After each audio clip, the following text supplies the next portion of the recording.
हाय नमस्कार good evening जय जगन्नाथ। आज मो छोटिया मिनी ब्लॉग को आपण मानक स्वागत। आशा करूँ आपको मो ब्लॉग टी भल लगे। अरुआ भात आमर बंचीला नष्ट कहीं हम से आम गोटे आइटम बनवा कौन बनवा ना अरुआ भात मुड़की बन मुड़की प्रस्तुत कर अरुआ भात आम छाणिकिना आम नहीं आसलु। फास्ट आम ग्राइंडर रे छाणीदबा जमती आम चाउल जमती बटा है सेमती भात तो ग्राइंडिंग हम। अच्छा ग्राइंडर रे आम ग्राइंडिंग करदबा आम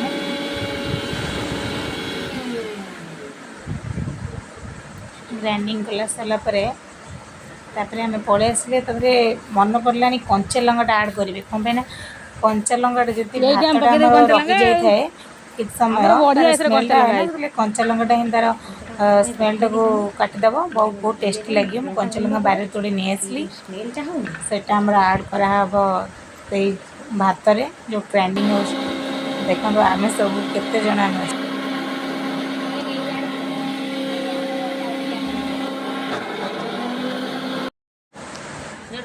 ग्राइंडिंग कर सारा लुण कि आप स्वाद अनुसार पकेबे खड़ा जीरा पके मिक्स करदे मिक्स करदेलु आम आम पे चलू छात उपर को सेठी निरलार आम बसबू बसला से आम बनाहब ना मुड़कीटा आमर बनाहब।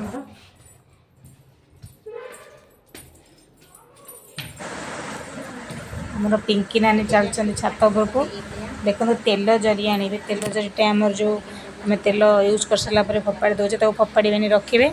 तेल जरी पछपटे टिके फुटा करदे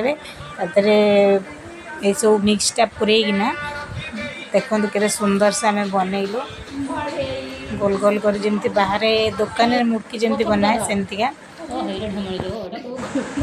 आम चलू आम छात उपर सुखेबू मैंने खरा हो छात उपर सुखापी आम चलू दीज बहुत खरा हो छात उपर सुखे यहाँ सुखीगला देखो के सुंदर से खरार आम सुखेदेलु केते जोर खरा हो देखो खरा सरला देखो केते पूरा मुड़मुड़िया ही सुखीगला पर छणा हवा पाईटा केमती लगुच टेस्ट मो बो होना चूल्हे रे पिठा करते ना मुझे कहली आज भल से सुखीनी अल्प कर सुखे देखिए केमती लगुच मुझे गोटे ततला ततला टेस्ट करदेली। आपण मानक भात को नष्ट नक एमती मुड़की बनाओ आ बढ़िया लगुच।